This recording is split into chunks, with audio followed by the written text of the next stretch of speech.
Last episode. Police بڑی سرگرمی دکھا رہی تھی۔ اخبارات میں روزانہ شکرے کے فرار کے حوالے سے کوئی نہ کوئی خبر چھپ رہی تھی، اور ان خبروں میں بشارت کا نام ابھی تک نہیں آیا تھا، جس سے بشارت اس نتیجے پر پہنچا کہ پولیس کو بشارت پر کوئی شبہ نہیں ہو سکا تھا۔ جب پولیس نے ماسی ارشاد سے پوچھ گچھ کی تھی تو اس نے نہ صرف گاڑی کے بارے میں بتا دیا تھا، بلکہ اس عورت اور مرد کا حلیہ بھی بتا دیا جو اسے اپنے ساتھ لے جایا کرتے تھے۔ بشارت کا حلیہ بہت واضح تھا، اسے شناخت کیا جا سکتا تھا، جبکہ سنینا کو شناخت کرنا مشکل ہوتا۔ بشارت کئی روز تک گھر سے باہر نہیں نکلا، لیکن ظاہر ہے وہ قید ہو کر بھی نہیں بیٹھ سکتا تھا۔ اس نے اپنے حلیے میں تھوڑی سی تبدیلی کر لی تھی، بال بڑھا لیے اور داڑھی صاف کروا دی، آنکھوں میں لینس لگے رہنے دیے۔ آنکھوں کی رنگت ہی اسے اصل بشارت سے ذرا مختلف کیے ہوئے تھی۔ پولیس کے پاس ابھی تک ایسا کوئی ثبوت نہیں تھا کہ رنگ محل والی واردات میں بشارت بھی ملوث تھا۔ وہاں جو کچھ بھی ہوا 2-3 منٹ کے اندر اندر ہوا تھا۔ خوف و ہراس کی فضا پیدا ہو گئی تھی۔ پہلی گولی چلتے ہی لوگ ادھر ادھر بھاگ گئے تھے۔ کسی نے توجہ نہیں دی تھی کہ رقم والا بیگ لے کر بھاگنے والا کون تھا۔ چودھری عمر کا مینیجر شہاب الدین بھی وہاں موجود تھا۔ وہ ڈر کے مارے گاڑی کے پیچھے چھپ گیا تھا۔ اس نے بھی حملہ آوروں کو دیکھا ہوگا، لیکن وہ بشارت کو پہچان نہیں سکا تھا۔ حالانکہ کچھ عرصہ پہلے بشارت جب اپنے مکان کا حساب لینے چودھری کے دفتر گیا تو شہاب الدین بھی وہاں موجود تھا۔ اسپتال میں جب شکرے نے نیم بے ہوشی کے عالم میں بشارت کا نام پکارا تو ایک پولیس آفیسر کو شبہ ہوا تھا کہ فرار ہونے والے بشارت نام کا وہ شخص شکرے کا ساتھی ہو سکتا ہے۔ اس نے افسران کو اطلاع دیے بغیر نسبت روڈ والے ڈیرے پر چھاپا مار دیا، جس کے نتیجے میں جانو چاچا اسی کے ہاتھ مارا گیا، اور وہ جونیئر پولیس آفیسر خود مصیبت میں پھنس گیا۔ صرف اس نے ایک لمحے کو ٹارچ کی روشنی میں بشارت کا چہرہ دیکھا تھا۔ اس کے علاوہ اور کوئی نہیں جانتا تھا کہ بشارت کون ہے، اور وہ جونیئر پولیس آفیسر خود زیر حراست تھا۔ بشارت کے خیال میں اگر حلیے میں تھوڑی سی تبدیلی کر کے گھر سے باہر نکلا جائے تو اسے خطرہ نہیں ہو سکتا تھا، اور اس لیے اس نے سر کے بال بڑھا کر داڑھی منڈوا لی تھی۔ اس روز وہ اکیلا ہی گھر سے باہر نکل آیا۔ شام کا اندھیرا پھیل رہا تھا۔ گھر سے کچھ فاصلے پر سڑک پر واقع دکانوں کے سامنے وہ رکا۔ وہ چند روز سے یہاں نہیں آیا تھا، لیکن اس سے پہلے کوئی نہ کوئی سودا لینے کے لیے یہاں آتا تھا۔ اس نے کونے والے کیبن سے سگریٹ کا ایک پیکٹ خریدا اور وہاں سے ہٹ کر سڑک پر ادھر ادھر دیکھنے لگا۔ تقریباً 15 منٹ بعد اسے ایک رکشہ ملا۔ جب وہ لکشمی چوک پر پہنچا تو 8 بج گئے تھے۔ بڑی گہما گہمی تھی۔ بشارت نے ایک ہوٹل میں بیٹھ کر چائے پی اور پھر ہوٹل کے سامنے کھڑا کافی دیر تک ادھر ادھر دیکھتا رہا۔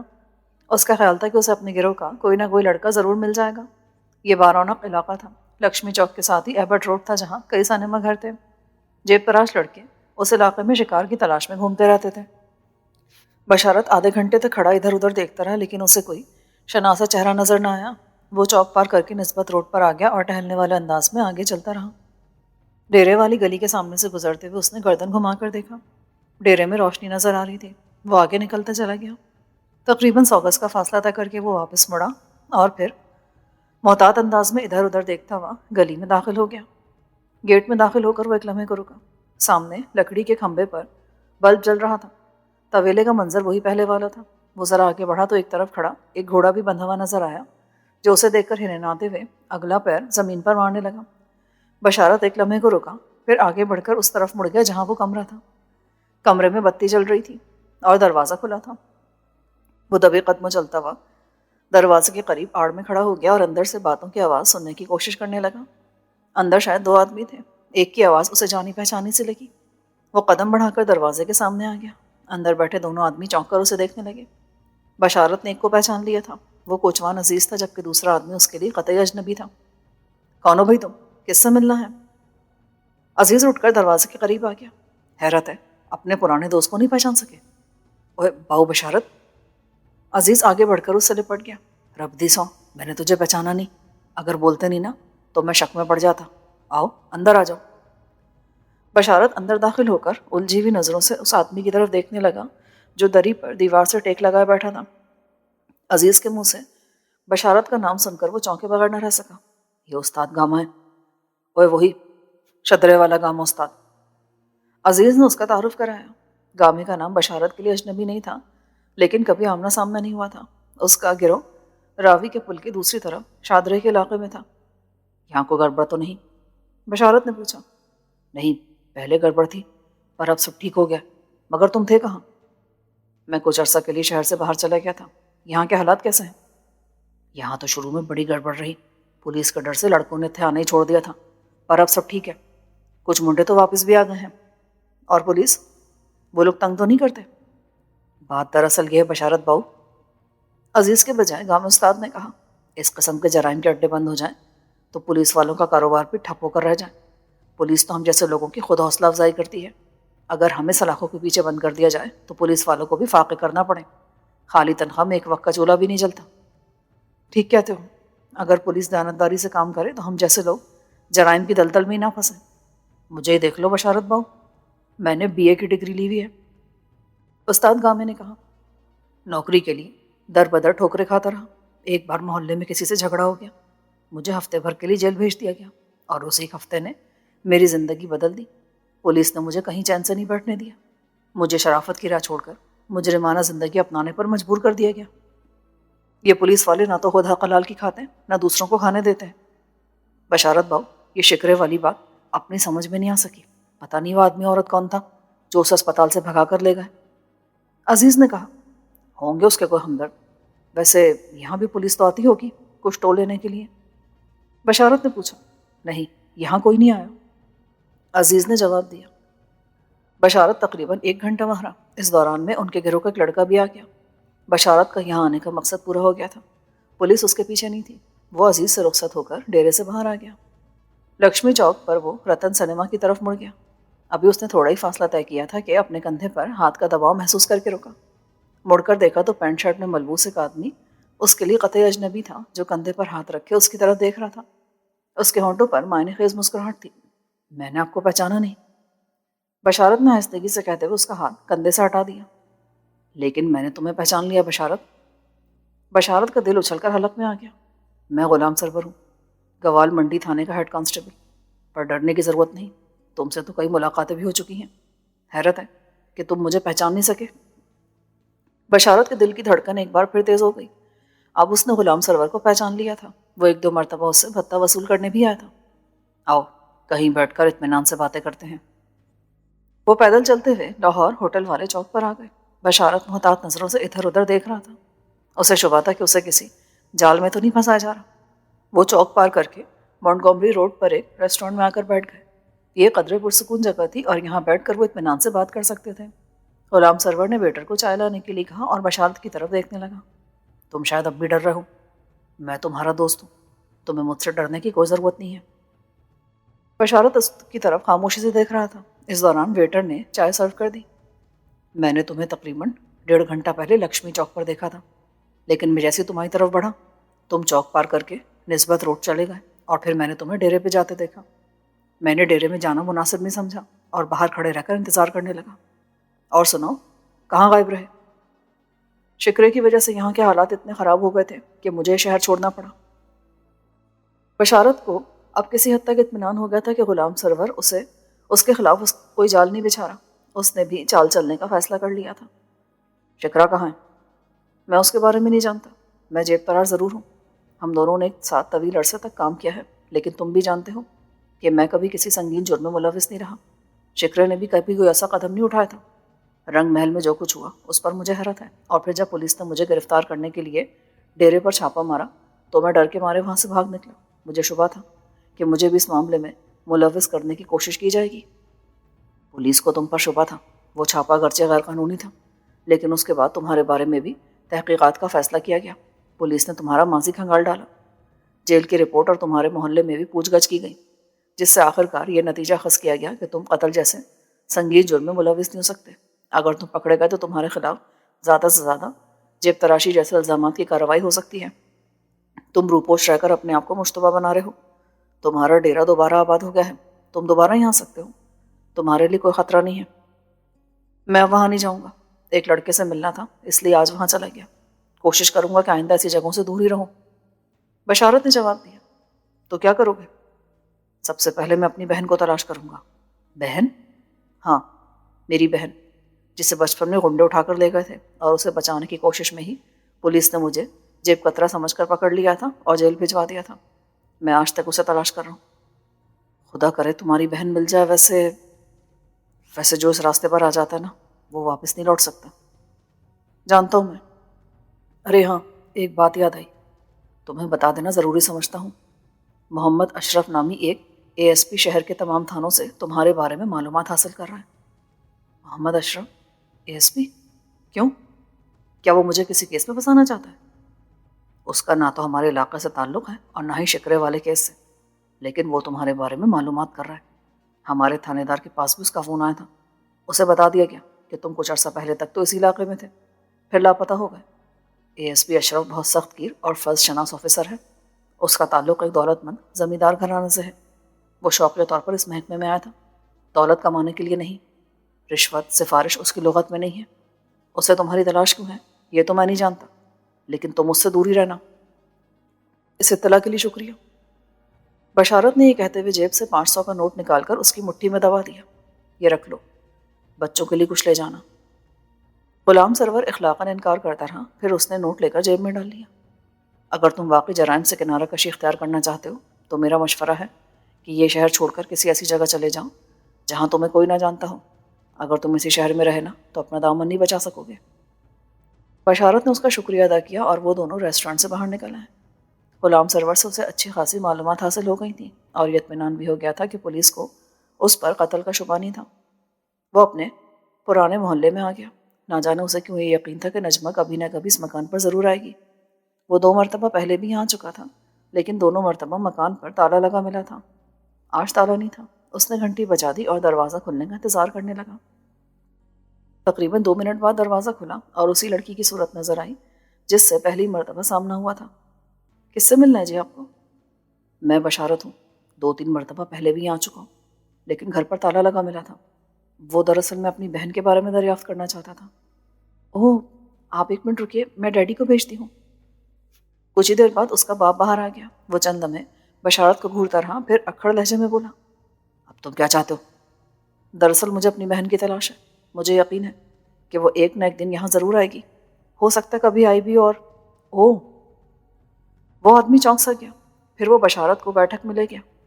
کچھ عرصہ پہلے ایک لڑکی یہاں آئی تو تھی، اس نے اپنا نام شاید نجمہ بتایا تھا۔ ہاں وہی نجمہ میری باجی کا نام ہے۔ کہاں ہے وہ؟ یہ 3 سال پہلے کی بات ہے۔ وہ اسے اپنا گھر سمجھ کر ہی آئی تھی اور اسے تمہاری تلاش تھی۔ ہم نے اسے روکنا چاہا لیکن وہ چلی گئی۔ کہاں؟ کچھ پتہ نہیں۔ اس کی باتوں سے اندازہ ہوتا تھا کہ اس کے پاس رہنے کا کوئی ٹھکانہ نہیں ہے۔ کچھ پتہ نہیں وہ کہاں گئی۔ ویسے میرا ایک مشورہ ہے۔ کیا؟ شہر میں کئی فلاحی ادارے ہیں جہاں بے سہارا بچوں اور عورتوں کو بھی رکھا جاتا ہے۔ ہو سکتا ہے تمہاری بہن ایسے ہی کسی ادارے میں پڑی ہو۔ کم از کم ایک ادارے کے بارے میں بھی جانتا ہوں۔ بڑی نیک نامی ہے اس ادارے کی۔ تم وہیں سے اپنی تلاش کا آغاز کرو، وہاں سے تمہیں دوسرے اداروں کے ایڈریس بھی معلوم ہو جائیں گے۔ کہاں کی بات کر رہے ہیں ہم؟ دارالامان، مسلم ٹاؤن میں ہے۔ حافظ عبدالرشید نام کا ایک نیک اور مخیر آدمی اس ادارے کے اخراجات برداشت کرتا ہے۔ مسلم ٹاؤن میں کہیں سے بھی پوچھو گے تو تمہیں پتہ مل جائے گا۔ بشارت اس کا شکریہ ادا کر کے باہر آ گیا۔ اس وقت رات کے 11 بج رہے تھے۔ جب وہ گھر پہنچا تو 12 بجنے والے تھے۔ کہیں سے ٹیلی فون ہی کر دیتے یار، ہم ادھر پریشان ہو رہے تھے۔ شکرے نے اسے دیکھتے ہی کہا، بس مجھے خیال نہیں رہا۔ کیا صورتحال ہے؟ سنینا بھی وہیں آ کر بیٹھ گئی۔ پولیس کو پہلے تو یہ شبہ تھا کہ میں بھی رنگ محل والی واردات میں ملوث ہو سکتا ہوں، لیکن میرے بارے میں تحقیقات کے بعد پولیس اس نتیجے پر پہنچی کہ میں اس واردات میں ملوث نہیں ہو سکتا۔ البتہ پولیس کو اس عورت اور داڑھی والے نقلی ڈاکٹر کی تلاش ہے جنہوں نے تمہیں اسپتال سے فرار کرایا تھا۔ تمہیں یہ باتیں کہاں سے معلوم؟ میرا مطلب تمہارے ملوث نہ ہونے والی بات۔ لکشمی چوک پر حوالدار غلام سرور مل گیا تھا، وہی گوال منڈی تھانے والا۔ پھر بشارت نے سب کچھ بتا دیا۔ البتہ ایک تشویشناک بات معلوم ہوئی ہے۔ اے ایس پی اشرف نام کا کوئی پولیس افسر ہے جو مجھے تلاش کرتا پھر رہا ہے۔ تیرے ساتھ کوئی چال تو نہیں چلی جا رہی؟ شکرے نے کہا، مجھے خدشہ ہے۔ حوالدار سے تمہاری ملاقات اتفاقیہ نہیں ہوئی ہوگی۔ ہو سکتا ہے ڈیرے کی خفیہ نگرانی کی جا رہی ہو اور حوالدار نے تمہارے گرد جال پھینکا ہو تاکہ تم آزادی سے گھومتے پھرتے رہو اور وہ تمہاری نگرانی کر کے مجھ تک پہنچنا چاہتے ہو۔ ایسی صورت میں تو ہم تینوں چوہوں کی طرح مارے جائیں گے۔ نہیں، غلام سرور نے تو مجھے مشورہ بھی دیا ہے کہ میں اگر واقعی جرائم سے کنارہ کشی اختیار کرنا چاہتا ہوں تو یہ شہر چھوڑ کر کسی ایسی جگہ چلا جاؤں جہاں مجھے کوئی نہ جانتا ہو۔ اگر کوئی چال ہوتی تو وہ مجھے یہاں سے جانے کا مشورہ کبھی نہیں دیتا۔ بہرحال ہوشیار رہنا، بعض اوقات معاملے کی تہہ تک پہنچنے کے لیے پولیس بڑی گہری چالیں چلتی ہے۔ اطمینان رکھو، اگر ایسا کوئی موقع آیا تو ہم تڑنے والا نہیں ثابت ہوں گے۔ اور اپنی بہن کے بارے میں کچھ معلوم کیا؟ ہاں، پرانے گھر گیا تھا میں اپنے۔ وہ تقریباً 3 سال پہلے وہاں آئی تھی۔ اس کے بعد وہ پتہ نہیں کہاں چلی گئی۔ ویسے اس شخص نے مجھے مشورہ دیا ہے کہ کہ رفاہی اداروں سے معلوم کروں جہاں بے سہارا عورتوں اور بچوں کو رکھا جاتا ہے۔ اس نے مسلم ٹاؤن میں ایک ادارے کا پتہ بتایا ہے، میں صبح جا کر معلوم کروں گا۔ پھر بشارت اپنے کمرے میں آ گیا۔ سنینا بھی آ کر لیٹ گئی۔ وہ تو جلدی سو گئی مگر بشارت جاگتا رہا۔ وہ نجمہ کے بارے میں سوچ رہا تھا۔ بشارت دیر سے سویا تھا اور صبح اس کی آنکھ بھی دیر سے کھلی تھی۔ نہاتے ہوئے نہ جانے کس طرح اس کی آنکھ سے ایک لینس نکل کر گر گیا۔ بشارت نے دوسرا لینس بھی نکال دیا۔ اس کے خیال میں اب اس کی ضرورت نہیں تھی۔ اسپتال میں پولیس والوں نے اس کی نیلی آنکھیں دیکھی تھیں اور اب نیلی آنکھیں اس کے لیے خطرہ ثابت ہو سکتی تھیں۔ ماسی نے بھی پولیس کو جو حلیہ بتایا تھا اس میں داڑھی کے ساتھ نیلی آنکھوں کا تذکرہ تھا۔ داڑھی سے اس نے پہلے ہی نجات حاصل کر لی تھی اور اب آنکھوں کی رنگت بھی بدل گئی تھی۔ اسے یقین تھا کہ اب ماسی بھی اسے شناخت نہیں کر پائے گی۔ سنینا بھی بشارت کے ساتھ جانے کو تیار ہو گئی۔ بال گھنگریالے ہو جانے سے اس کے حلیے میں بھی بڑی تبدیلی آ گئی تھی۔ دارالامن تلاش کرنے میں انہیں زیادہ دشواری پیش نہ آئی۔ یہ ادارہ ایک بہت بڑی 2 منزلہ کوٹھی میں قائم تھا، لیکن وہاں چوکیدار کے سوا کوئی نہ تھا۔ یہ ادارہ تو کئی روز پہلے بند کر دیا گیا ہے۔ اب یہاں نہ تو کام ہوتا ہے نہ ہی کسی کی رہائش ہے۔ اور یہاں جو بے سہارا عورتیں رہائش پذیر تھیں وہ کہاں گئی؟ انہیں سرکاری دارالامن میں بھیج دیا گیا ہے۔ بشارت چوکیدار سے نجمہ کے بارے میں دریافت کرنے لگا۔ مجھے تو نہیں پتا جناب، میری ڈیوٹی تو ہمیشہ گیٹ پر ہی رہتی ہے، میں لڑکیوں کے بارے میں کچھ نہیں جانتا۔ آپ مینیجر سے معلوم کر لیں، وہ وحدت کالونی میں رہتی ہے، میں آپ کو پتہ بتا دیتا ہوں۔ بشارت نے چوکیدار کا بتایا تھا مس عشرت کا مکان نمبر ذہن نشین کر لیا اور دونوں وحدت کالونی کی طرف روانہ ہو گئے۔ وحدت روڈ کے ایک طرف مسلم ٹاؤن تھا اور دوسری طرف وحدت کالونی۔ وہاں پہنچے تو عشرت کا مکان تلاش کرنے میں انہیں زیادہ دشواری پیش نہ آئی۔ مس عشرت 45 کے لگ بھگ ایک بھاری بھرکم عورت تھی۔ اس کی آبنوسی رنگت دیکھ کر ایسا لگتا تھا جیسے وہ افریقہ کے کسی ملک کی رہنے والی ہو۔ اس کے لہجے میں بھی بڑی کرختگی تھی۔ نجمہ نام کی تو کوئی عورت ہمارے ادارے میں نہیں تھی۔ بعض لڑکیاں گھروں سے بھاگی ہوئی ہوتی ہیں اور اپنی اصلیت چھپانے کے لیے نام بھی بدل لیتی ہیں۔ اس کا حلیہ بتاؤ تو شاید میں کچھ سمجھ سکوں۔ حلیہ؟ اسے دیکھے تو برسوں گزر گئے، اب تو وہ بہت بدل گئی ہوگی۔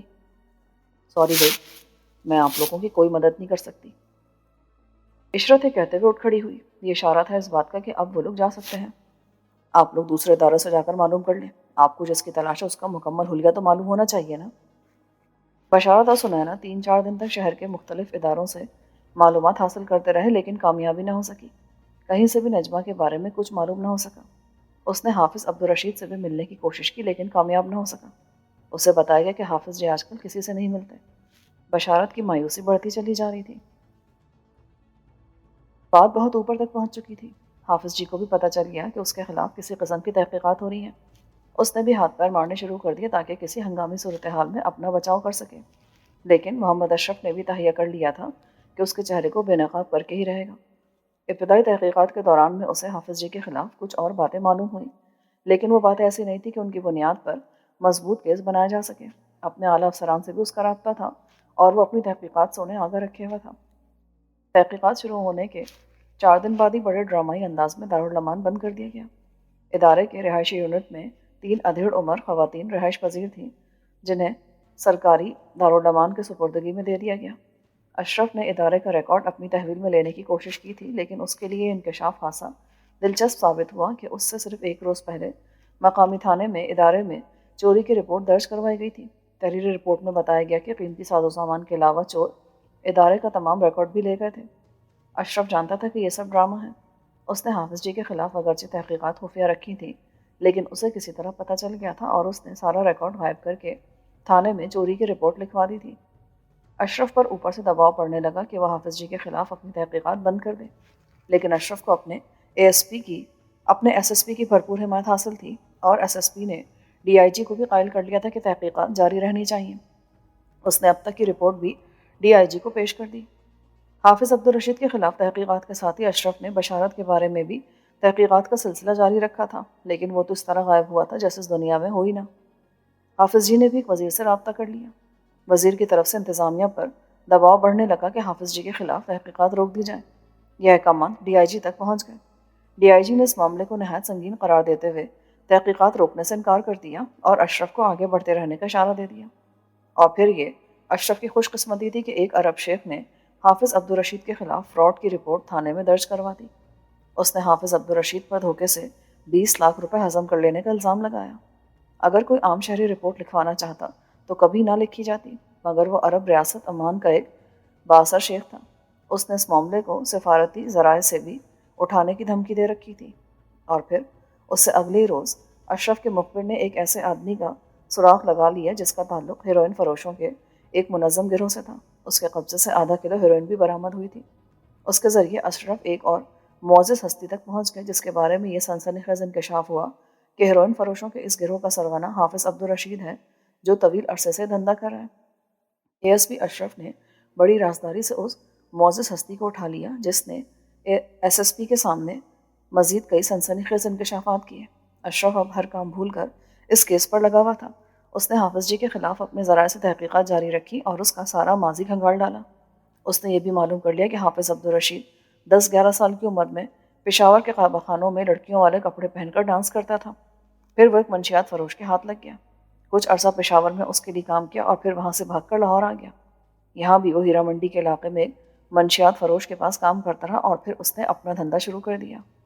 اشرف نے اس کی زندگی کا ایک ایک کونا کھنگال ڈالا تھا۔ وہ کب کہاں رہا اور کیا کرتا رہا۔ اس نے دارالامان کے بارے میں بھی ایک طویل رپورٹ تیار کر لی تھی۔ اب اسے اس ادارے کے ریکارڈ کی بھی ضرورت نہیں تھی۔ اس کے پاس ایسے گواہان موجود تھے جو لڑکیوں کے کاروبار کے حوالے سے حافظ عبدالرشید کے خلاف بیان دینے کو تیار تھے۔ اور پھر اپنی رپورٹس پر مشتمل ضخیم فائل اس نے ایس ایس پی کے سامنے پیش کر دی۔ حافظ عبدالرشید کے خلاف اتنے ٹھوس ثبوت جمع ہو گئے تھے کہ انہیں جھٹلایا نہیں جا سکتا تھا۔ بشارت اب واقعی اس شہر سے نکل جانا چاہتا تھا۔ شکرے نے غلط نہیں کہا تھا۔ پولیس اس کے خلاف واقعی جال بچھا رہی تھی۔ حوالدار کی ہمدردیاں بھی اس سلسلے کی کڑی تھی۔ وہ بشارت کو ڈھیل دینا چاہتے تھے تاکہ وہ مطمئن ہو جائے کہ اس کے خلاف کوئی کیس نہیں ہے اور پھر وہ اس کے ذریعے شکرے تک پہنچنا چاہتے تھے۔ پولیس نے اگرچہ اپنی اس کارروائی کو نہایت خفیہ رکھا تھا مگر ایک اخباری رپورٹر اس اسٹوری کو لے اڑا اور اس روز جب بشارت نے یہ خبر اخبار میں پڑھی تو اس کے ہوش اڑ گئے۔ رپورٹر کی اطلاع کے مطابق جس روز رنگ محل میں رہزنی اور دوہرے قتل کی واردات ہوئی تھی پولیس نے اسی روز پتہ چلا لیا تھا کہ شکرے کا فرار ہونے والا ساتھی بشارت ہی تھا۔ پولیس اس کی گرفتاری کا منصوبہ بنا رہی تھی کہ ایک اے ایس آئی کی حماقت سے معاملہ بگڑ گیا اور بشارت روپوش ہو گیا۔ پھر اسپتال سے شکرے کو فرار کرا لیا گیا۔ پولیس کو توقع نہیں تھی کہ ایسی کوئی کارروائی ہو سکتی ہے۔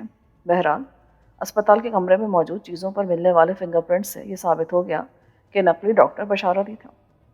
اس کے ساتھ ہی عورت کے بھی فنگر پرنٹس مل گئے تھے لیکن پولیس اس کے بارے میں بتانے سے گریز کری تھی۔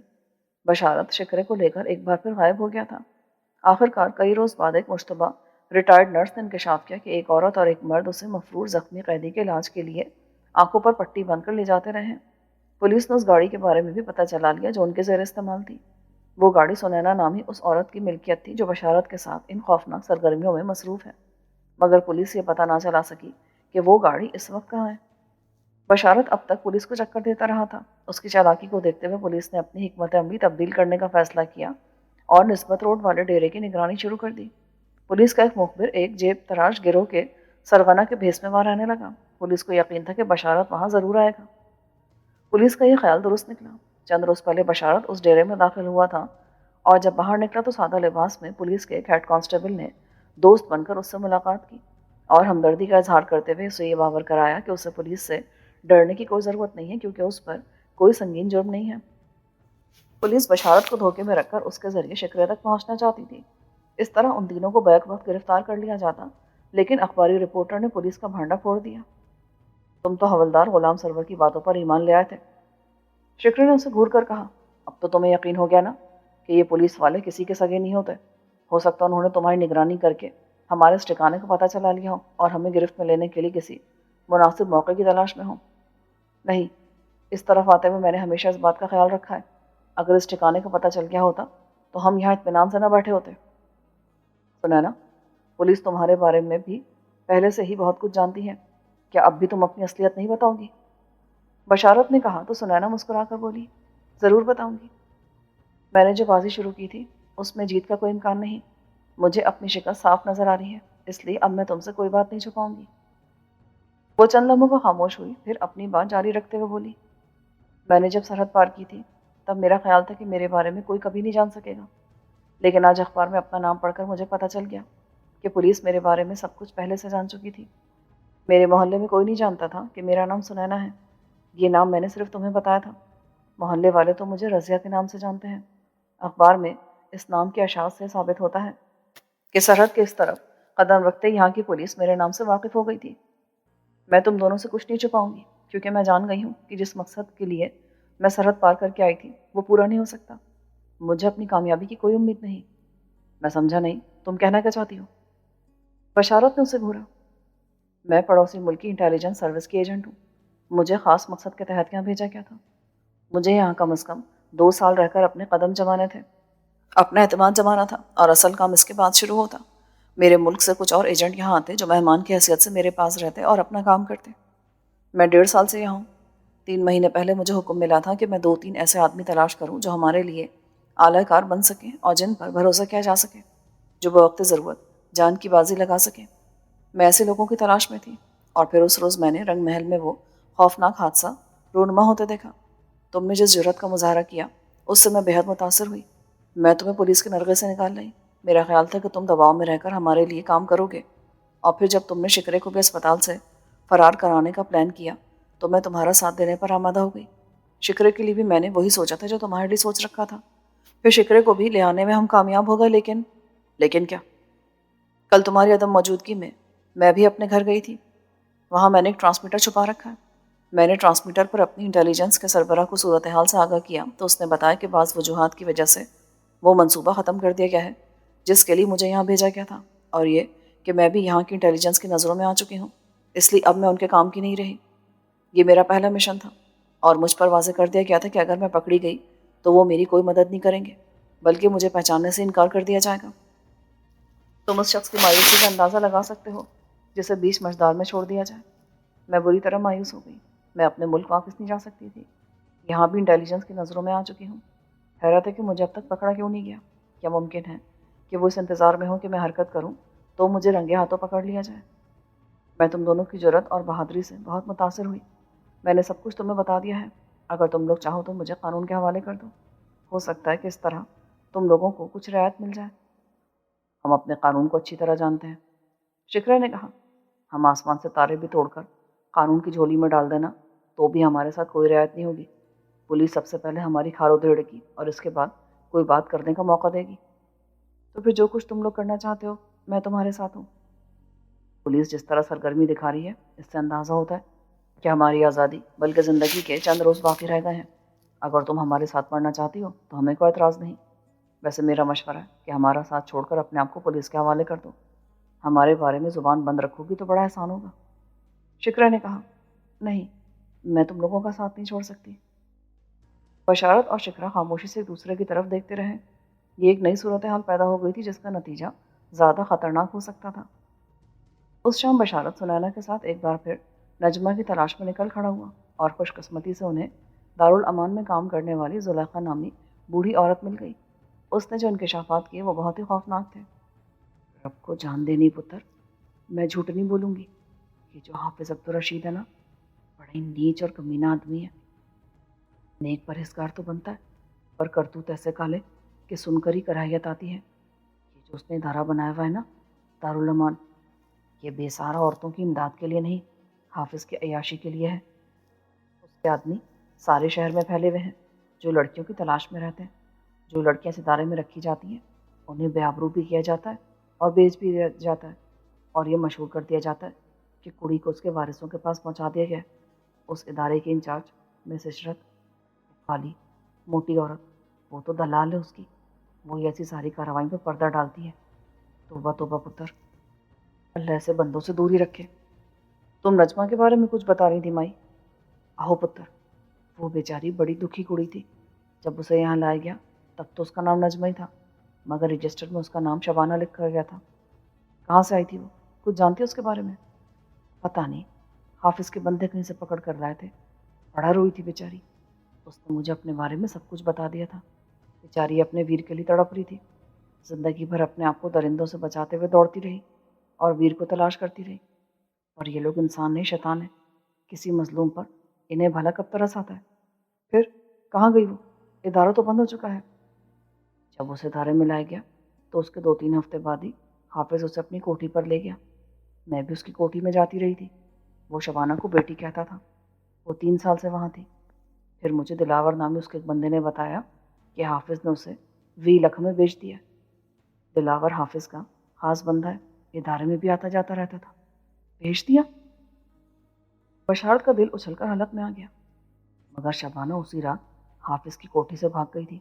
حافظ اسی روز سے بوکھلایا ہوا تھا، اسی لیے اس نے ادارہ بھی بند کر دیا ہے تاکہ کوئی اس کے بارے میں معلوم نہ کر لے۔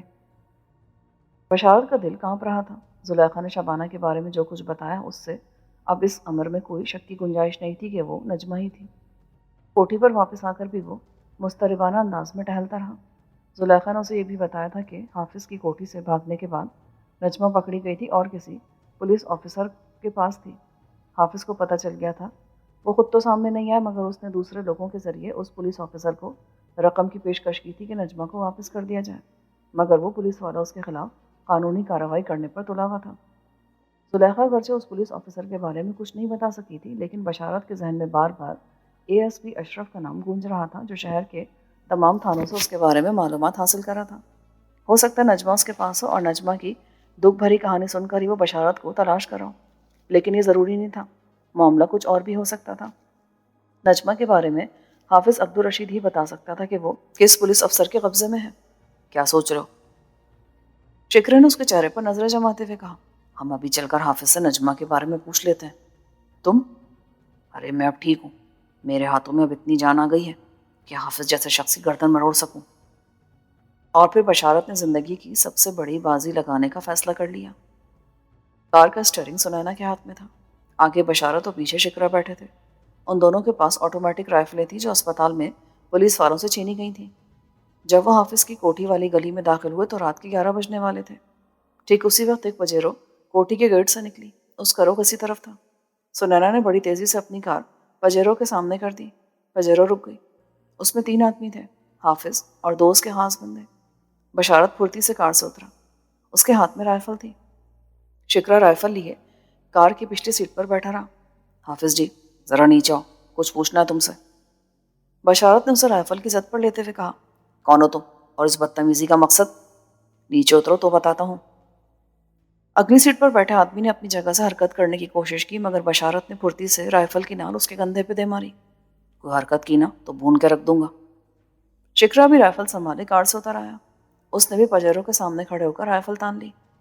میں نہیں جانتا تم کون ہو، لیکن اپنی اس حرکت پر پچھتاؤ گے ضرور، میرے ایک اشارے پر تمہیں پھانسی کے تختے پر لٹکا دیا جائے گا۔ حافظ نے غرا کر کہا، تمہارا چہرہ بے نقاب ہو چکا ہے، مجھے تمہارے کالے کرتوتوں کی خبر لگ گئی ہے۔ میں صرف یہ جاننا چاہتا ہوں کہ نجمہ کہاں ہے، میری بہن نجمہ۔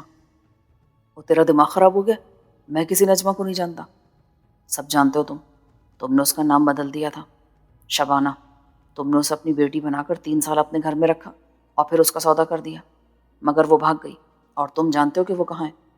اوہ، پر میں نے اس کا سودا نہیں کیا تھا، وہ میرے گھر سے نقدی اور لاکھوں روپے کے زیورات لے کر بھاگی تھی۔ بکواس کرتے ہو تم، جن ہاتھوں نے بچپن سے محنت کرنا سیکھا وہ چوری نہیں کر سکتے۔ بتاؤ کہاں ہے وہ؟ سنینا اس دوران میں گاڑی وہاں سے ہٹا لے گئی تھی، اس نے انجن اسٹارٹ کر رکھا تھا تاکہ بھاگنا پڑے تو دشواری پیش نہ آئے۔ حافظ چند لمحے اس کی طرف دیکھتا رہا، پھر اس نے اچانک ہی کوٹھی کے گیٹ کی طرف دوڑ لگا دی۔ اس کے دونوں ساتھی بھی بھاگ کھڑے ہوئے۔ اسی لمحے شکرے کی رائفل دھاڑ اٹھی، حافظ کے دونوں ساتھی ڈھیر ہو گئے۔ بشارت نے دوڑ کر حافظ کو پکڑا اور زمین پر گرا دیا اور اس پر ٹھوکروں کی بارش کر دی۔ بتاؤ کہاں ہے نجمہ؟ وہ SP اشرف کے۔ بشارت، شکرے، بھاگو، پولیس! سنینا کی آواز سن کر بشارت چونکا، اس نے مڑ کر دیکھا، دائیں طرف سے گلی میں پولیس کی گاڑی داخل ہو رہی تھی۔ حافظ نے اس موقع سے فائدہ اٹھا کر ایک بار پھر بھاگنے کی کوشش کی۔ بشارت نے ٹریگر دبا دیا، گولیوں کی آواز کے ساتھ ہی حافظ کی چیخیں بھی فضا میں گونج اٹھیں۔ بشارت نے اس طرف دیکھا اور پھر کار کی طرف دوڑ لگا دی۔ شکرا بھی دوڑا، لیکن اسی لمحے پولیس کی ایک گاڑی دوسری طرف سے بھی گلی میں داخل ہوئی اور پھر دوسرے لمحے دونوں طرف سے فائرنگ ہونے لگی۔ بشارت مڑ کر ایک کوٹھی کی طرف دوڑا، وہ دیوار پر چڑھ رہا تھا کہ چیختا ہوا نیچے گرا۔ اسے 3 گولیاں لگیں، ایک ٹانگ میں، ایک کندھے پر اور تیسری بائیں پہلو میں۔ وہ ایک لمحے کو زمین پر پڑا رہا، پھر اٹھ کر بھاگنے کی کوشش کی، مگر اسی لمحے ایک اور گولی پیٹ میں لگی اور وہ گر پڑا۔ چند منٹ تک فائرنگ ہوتی رہی۔ اس نے چیخوں کی آواز بھی سنی تھی، وہ شکرے کے چیخنے کی آواز تھی۔ اس نے مڑ کر دیکھا، شکرا سڑک پر بے حس و حرکت پڑا تھا، وہ گولیوں سے چھلنی ہو گیا تھا اور اس کے جسم سے بہنے والا خون سڑک پر بہہ رہا تھا۔ کئی پولیس والوں نے بشارت کو گھیرے میں لے رکھا تھا۔ گولی مت چلانا، میرا نام بشارت ہے، اگر تم لوگ ASP اشرف کو بلا دو تو؟ بشارت کہہ رہا تھا۔ اسی وقت 3-4 آفیسر دوڑتے ہوئے وہاں پہنچ گئے۔ ان میں ایک DSP تھا، 2 انسپیکٹر اور ایک ASP اشرف۔ میں SP اشرف ہوں۔ وہ آگے بڑھ کر بشارت پر جھکا۔ اس کے ہاتھ میں ریوالور تھا۔ بتاؤ تم کون ہو اور تم نے سب کیوں کیا؟ میں بشارت ہوں، بشارت علی۔ مجھے میری بہن نجمہ تمہارے پاس ایک مرتبہ مجھ سے ملوا دو۔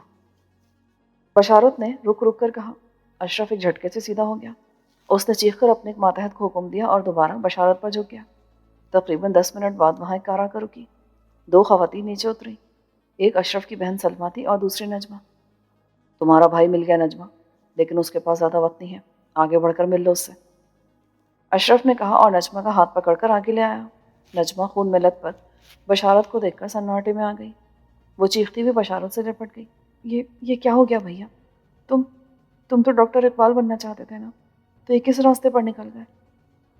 بشارت کے جسم سے خون تیزی سے بہہ رہا تھا۔ نقاہت اس پر غالب آ رہی تھی۔ اس نے بڑی مشکل سے آنکھیں کھولی۔ باجی، میں تو ڈاکٹر اقبال ہی بننا چاہتا تھا، مگر مجھے چور، ڈاکو اور قاتل بنا دیا گیا۔ میں جس راستے پر چلا تھا وہ بھی بند ہو چکا ہے۔ انجام تو یہی ہونا تھا۔ تم خیال رکھنا اپنا۔ اس کے ہونٹ پھڑپڑا رہے تھے مگر آواز نہیں تھی۔ اس کی آنکھیں بھی بند ہو چکی تھیں۔ نجمہ اس سے لپٹ کر دھاڑے مارنے لگی۔ برسوں بعد اس کا بچھڑا ہوا بھائی ملا تھا تو اپنی زندگی کے آخری موڑ پر۔ بشارت نے بہن کی آغوش میں دم توڑ دیا۔ نجمہ کی دلدوز چیخوں سے فضا کانپ اٹھی۔ اشرف نے سلمیٰ کو اشارہ کیا۔ اس نے آگے بڑھ کر نجمہ کو باہوں سے پکڑ کر اٹھایا اور اسے لے کر کار کی طرف چلی گئی۔ شکرا ختم ہو گیا تھا۔ سلینا کو پولیس نے حراست میں لے لیا۔ سلمیٰ نجمہ کو لیے کار میں بیٹھ گئی۔ اشرف کچھ دیر کے لیے ان کے پاس آیا اور پھر اپنے کام میں مصروف ہو گیا۔ ٹکسالی گیٹ کے خستہ حال مکان سے کئی برس پہلے بوڑھے علی خان کی بے چارگی کی موت سے شروع ہونے والی کہانی آخرکار اس کے بیٹے کی موت پر ختم ہو گئی تھی۔ اس کے ساتھ اس کہانی کا اختتام ہوتا ہے۔